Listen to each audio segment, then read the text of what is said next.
All right, welcome back. So we schedule things like hair appointments, facials, and dinner dates, but experts are saying we should also be scheduling our sexy time. So Dr. Viviana Coles is a relationship and sex therapist. She's here with me now. Dr. Coles, this is going to raise a lot of eyebrows. It might raise a lot of other things too, but you know what? Here's the thing. Everyone says it's unsexy to schedule sex, but I don't know a lot of people who are having that much spontaneous sex, so you've got to do something. Okay, all right, so that means you might want to schedule it. So what are some of the pros? Like, I would imagine this would be great for somebody who's like really busy, a couple who's got a lot going on. Super busy, a lot going on at home, outside of the home. These are the couples that I tend to see in my practice at Houston Relationship Therapy that really need to put it on the calendar in order to make sure that it happens. Now, at first, it might seem like a chore. Okay. But then you kind of hopefully get to a place where you're looking forward to it. Okay, so is that the con, like seeing it on the calendar and be like, oh, it's a turn off. I'm up to it. It's a turn off. It can be a turn off for some, but for those of us who need that, for those of us who are super busy and need to be able to say, this is when I'm doing this is when I'm doing this, put it on your calendar. You don't have to share it. Okay, all right. It doesn't have to be a public. I'll just share account. Got you. All right. Especially, yeah, Outlook, people get into trouble for that.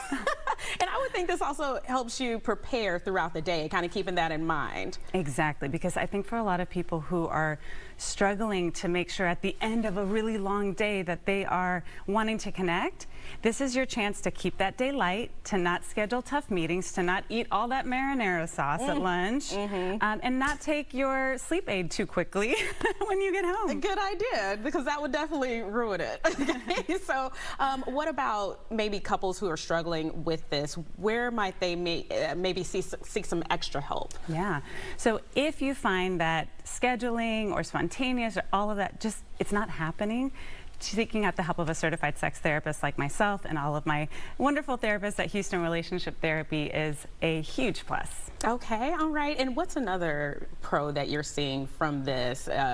Could it be like leading up to it? It's kind of improving it? I think that it's something that people become, especially couples, they become more vocal about like their needs for that day, or hey, I'm checking in with you for tonight. They tend to connect over it even when it's not just in the moment. For a lot of people, they're going into the bedroom and that's when they think about sex. If you're scheduling it and it's on both of your calendars or on both of your minds, you can maybe text a little bit or allude to it or just be nicer, softer, and don't pick a fight. Yeah, I would think that would also up the intimacy, like being more open about, you know, whatever your needs may be. Exactly. Yeah, it's definitely going to keep things going for longer, and I feel like that's what people are really struggling with. You know, time is never going to just be handed over to you, and your kids aren't going to make it easy, but we'll have to talk about that another time. Okay, all right. We'll have to get you back on to talk more about this topic. Thank you, Dr. Viviana Coles.